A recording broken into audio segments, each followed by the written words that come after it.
Светлого 0,5 можно?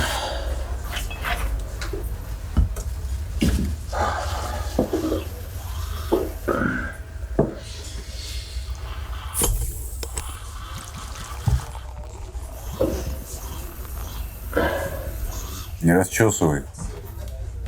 Салфетка грязная, до некроза может дойти. Смерть придет, везде найдет.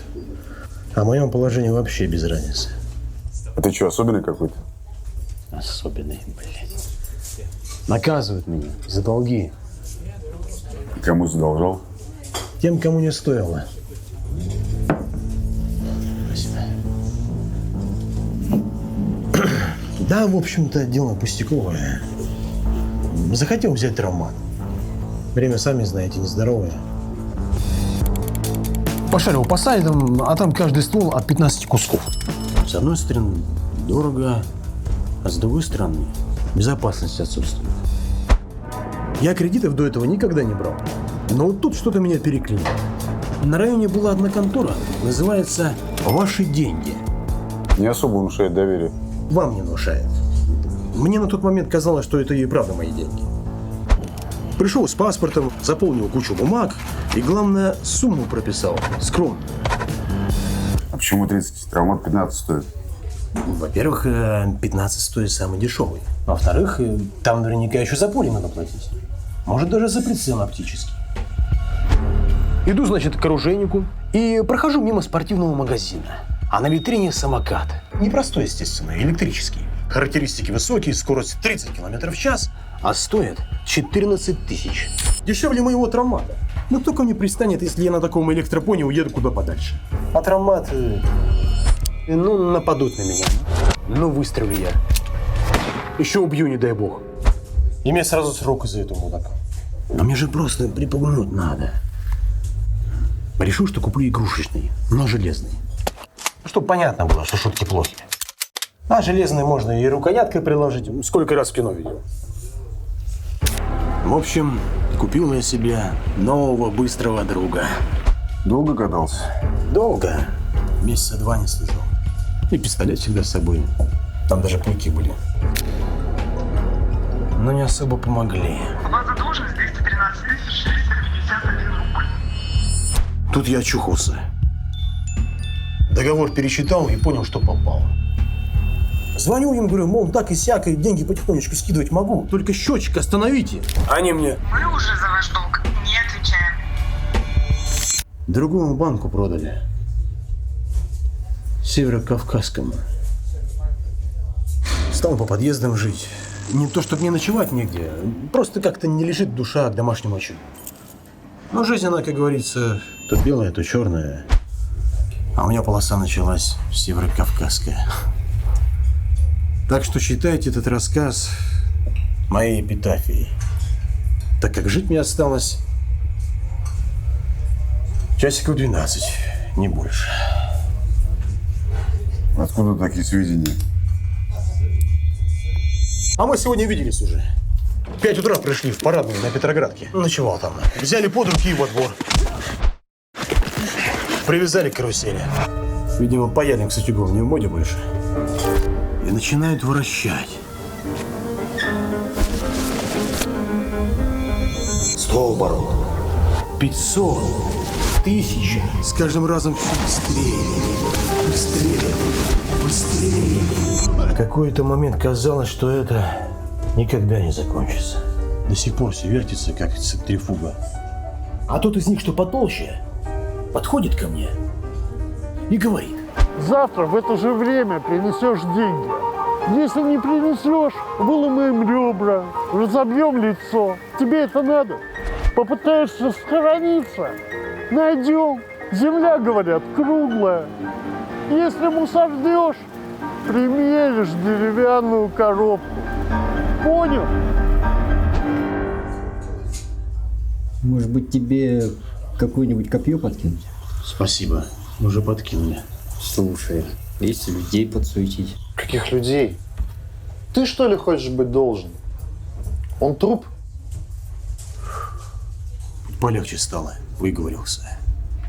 Вот, перед смертью не надышишься, ну хотя бы напьешься. За счет заведения.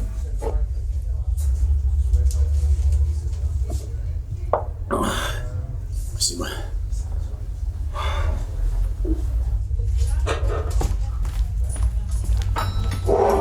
Ну, За упокой?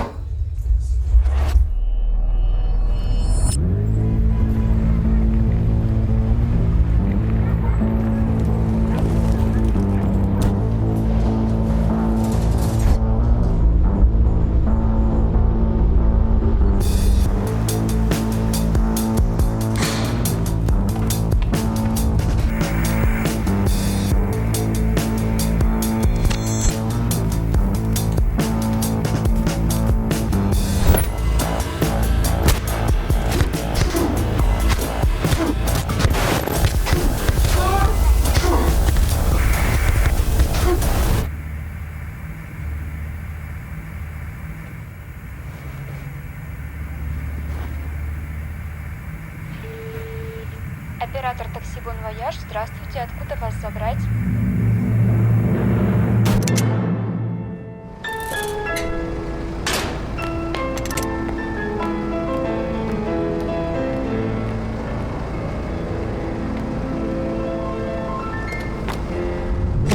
До проспекта Ветеранов? Да. Хорошо. Это всякое бывает.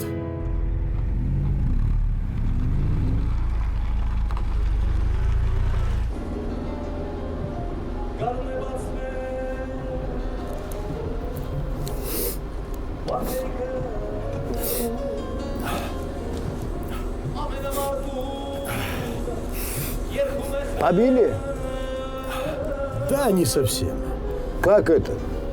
С хорошим приятелем друг друга неправильно поняли. Понимаю. Но если друг важен, помиритесь. Не получится, я вас уверяю.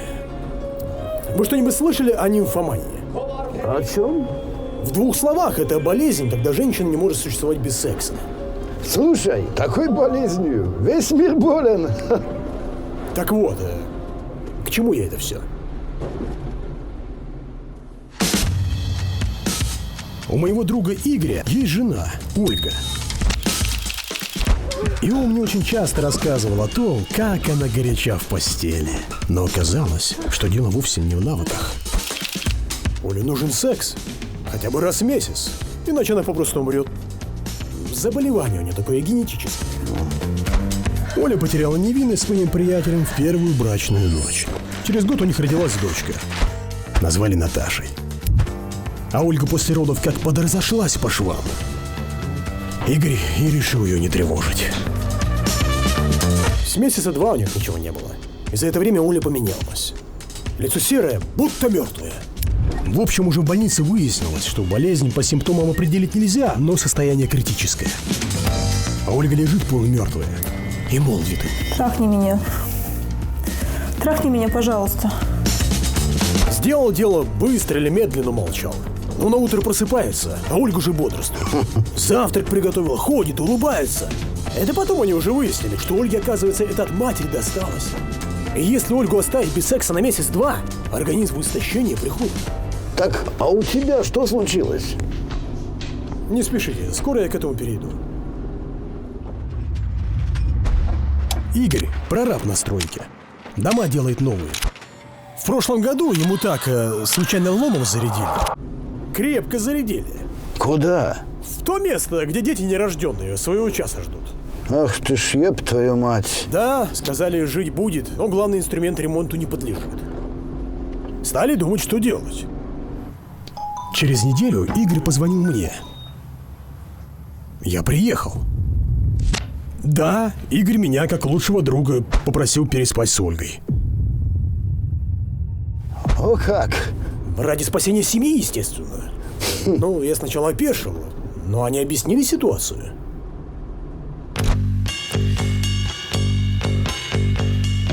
А мне для друга и не жалко. В общем, странно это все было сначала. Приятно и странно. Приятно, потому что Ольга у Игоря и правда хороша. А странно потому, что смотрел он весь акт на нас, наблюдая за тем, не сделал ли я чего лишнего. В общем, когда все кончилось, ребята были счастливы. Ухожу, а мне вслед. Через месяц увидимся. Так и стал приходить к ним раз в месяц. Проводить оздоровительную процедуру. Ой, красавчик, а! О, приехали.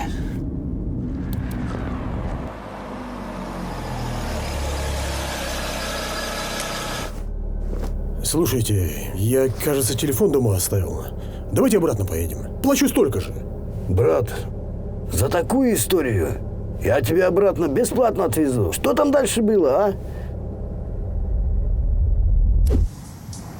У Игоря к тому моменту дочь уже выросла.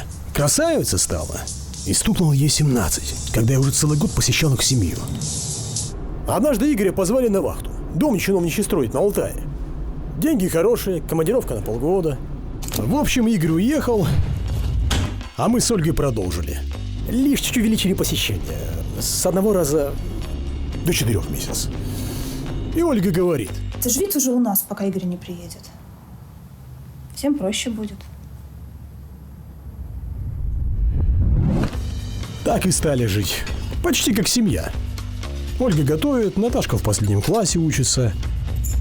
Я с работы домой. И вот пришел я как-то домой позже обычного. И на пороге вижу такую картину. Ольгу разбудил, она вскочила и, по всей видимости, все сразу поняла. Что поняла? Что и Наташке ее проклятие перепало. Выяснилось, что у Наташи месяц назад первая любовь случилась. С физическим уклоном. Она боялась, думала, никто не узнает. Но через месяц стала чувствовать недомогание. Ольга рассказала ей, в чем дело. Наташка плакать начала. Я смотрю на них. Долго смотрю. И говорю: Наташка, ты не переживай. Если мать мы твою вылечили, то и тебя вылечим. Сам не понял, как это вырвалось.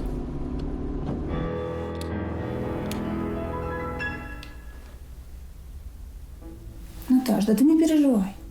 Он тебя не обидит. Он мне помог. И тебе поможет. Ну, что сказать. В тот же вечер я и Наташку вылечил. Так и стал их обеих лечить. Пока Игоря не было. Но Ольга решила пока Игорю не говорить, чтобы не волновался там. Да и подготовить такому надо. Незаметно пролетели оставшиеся 4 месяца. И такие крепкие отношения у нас стали, что я и с Ольгой прям вдвоем лечить стал. Чтобы не ревновал никто.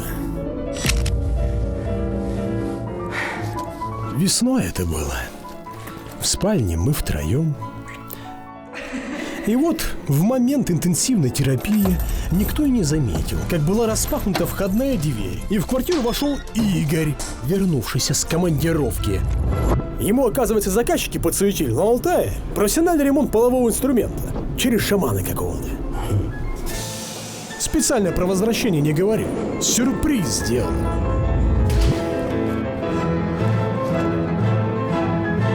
А тут я и 2 пациентки, его жена и дочь. Дальше делаю крики, Игоря ор. Меня летит какая-то вытащенная коряга из алтайского леса. Следом кусок хрусталя горного. А дальше уже ничего не помню. Только вчера выписался из больницы. Ну вот и скажите, кто тут виноват? Хотя, какая разница? Приехали ведь уже.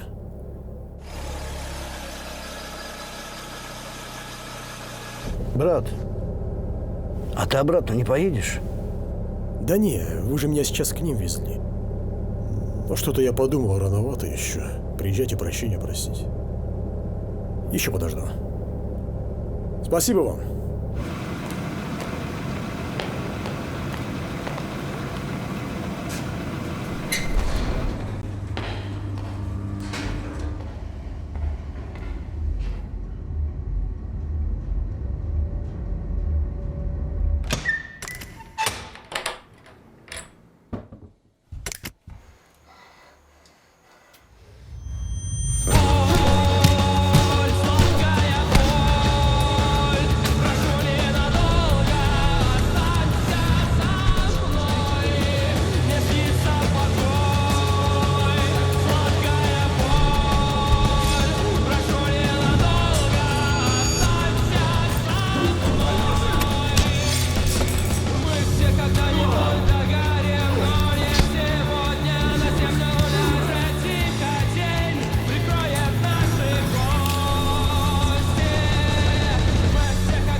порезался над книгой.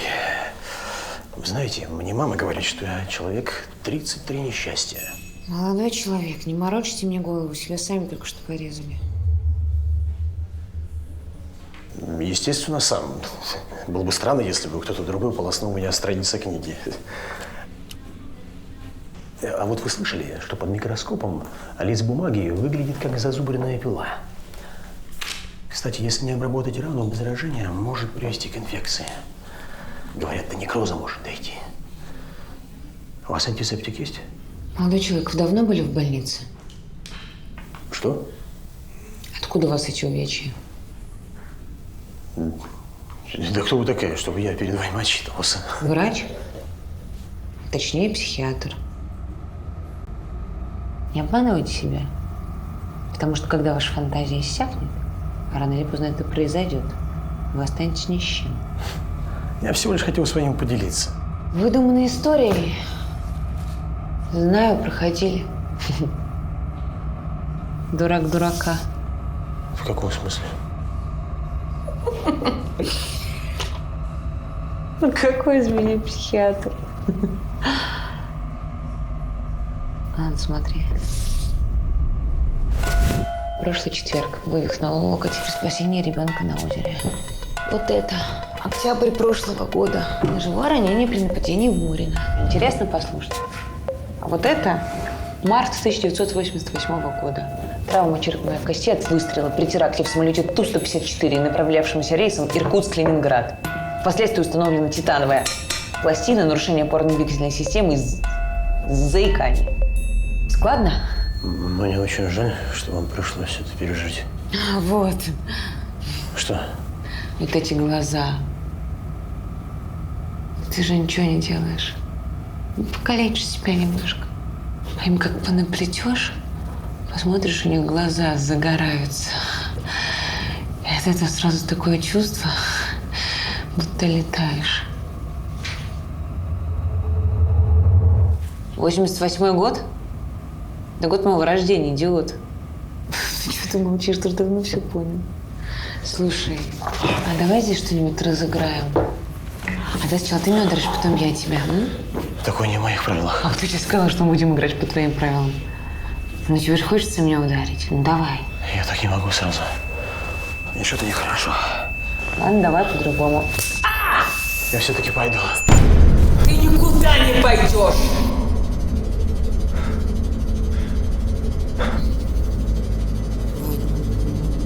Вау. Все, сынок, ты наказан. Это та страшная форма лжи и пуганета, которая помогает человеку.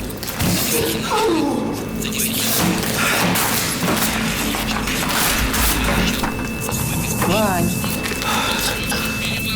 Ваня. Вань, ну угомонись. Тебе 3-й раз прошу, хватит. Это книжка, их нужно читать и не рвать. Вань, тебе не стыдно? Это сказки. Ты мне потом новые, что ли, напишешь? Ваня, это что? За какую девушку? Ваня, ты не мог чего-нибудь поинтереснее придумать? Саша, мне уже все нервы вытрепал. Ты его сделал, ты его и забирай. Я не могу так больше.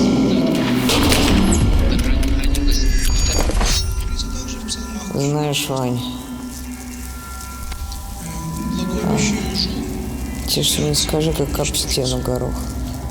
Потому что ты, Вань, долбоёб. Пшёл вон.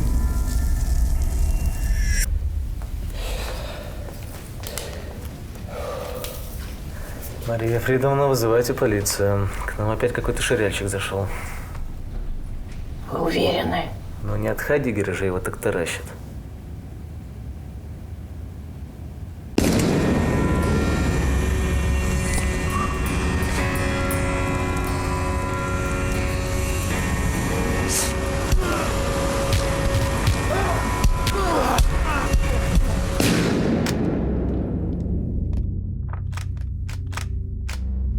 Помповый дробовик, семизарядный.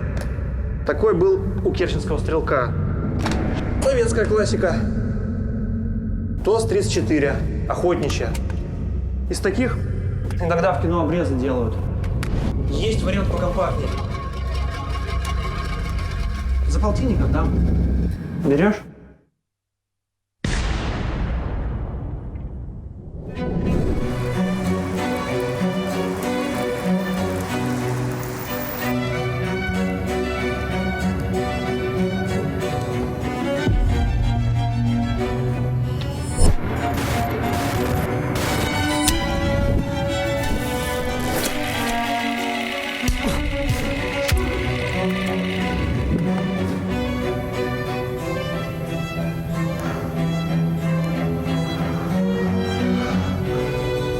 Алло. Алло. Да, что у вас случилось? У меня очень мало времени. Они скоро придут. Молодой человек, как я могу к вам обращаться? Коля, Николай, расскажите, что случилось и где вы находитесь? в квартире пятиэтажки Понятно. привязан. Так, Они похитили меня. вы знаете, кто вас похитил? Это, наверное, связано с своим отцом. Он депутат законодательного собрания. Рубан Владимир Викторович. Они бизнес не поделили. Николай, повисите на линии, мы пытаемся определить ваше местоположение. Скажите, что у вас сейчас происходит? Я звоню, чтобы попросить прощения Так, Николай. за все, что сделал. Николай, послушайте. Может быть, не у вас. Но другим обратиться уже не получится. Мы уже почти видим, где вы. Не бросайте трубку. 3-й Обуховский проезд. И самое главное, знаете, все, что я сказал, чистая правда. Я вам верю. Главное, оставайтесь на связи. По крайней мере, для меня. Коля, кажется, видим тебя. 14-й дом. Отправляем оперу. Нет, извините, я не могу говорить. Они уже вернулись. Они скоро будут на месте. Не надо паники. Прощайте, девушка. Коля, оставайся на связи. У вас приятный голос. Я почти влюбился. Оставайся на связи. Они уже едут. Не бросай трубку.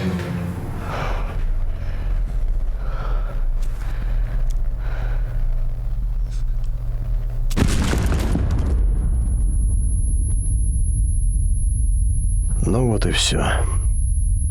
Кончилось. Глубокая беспросветная темнота. Может, зря я в это все полез?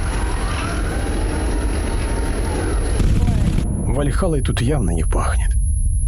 Вот о чем я подумал в тот момент.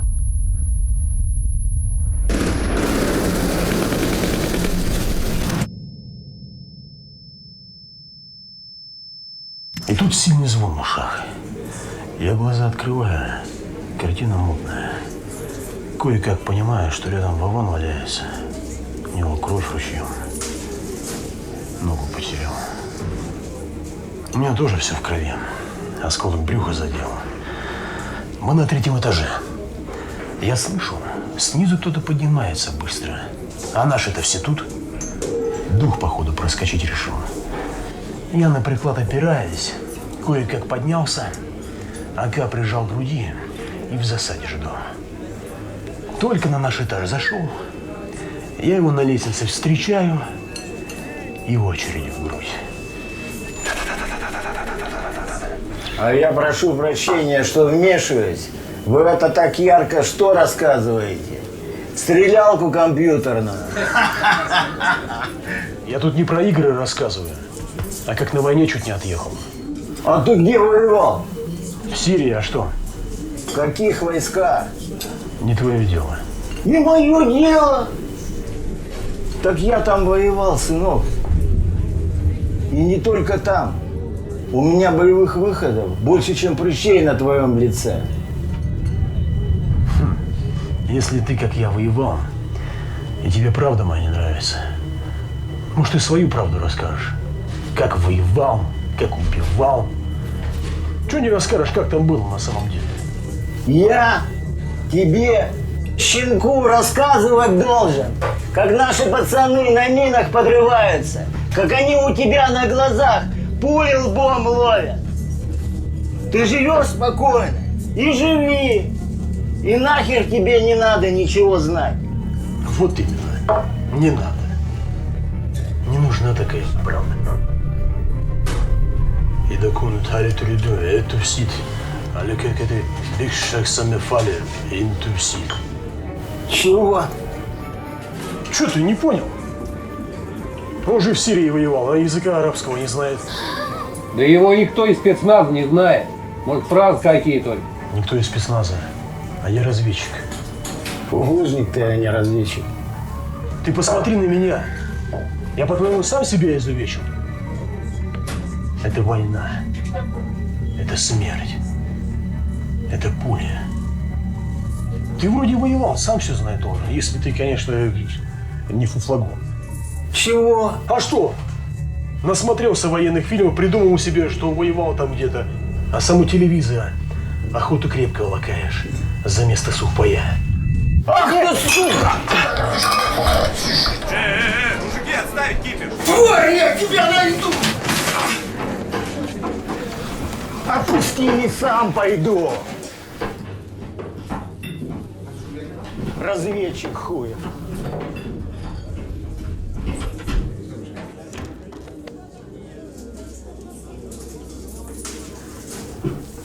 Ну и что было дальше? Дальше? А, точно. Так вот, духа-то я застрелил, но проморгал, что за ним следом второй шел.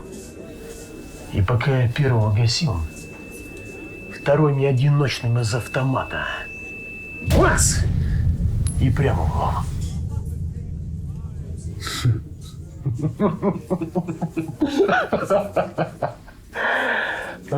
Да ты че? Ты че идешь? Ты че? Насквозь. Из автомата.